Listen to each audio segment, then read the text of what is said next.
ظفروال کے نواحی گاؤں موگا میں ماں اور 2 بیٹوں کو بے دردی سے قتل کر دیا گیا۔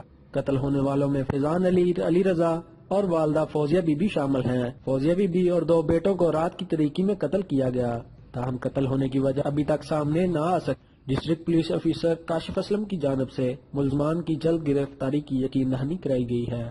2 بیٹوں اور ماں کی نعش دیکھ کر علاقے میں کوہرام مچ گیا۔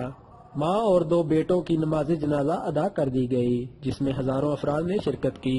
کیمرہ مین کلیم عباس کے ساتھ رانا علی رضا، روز نیوز، ظفروال۔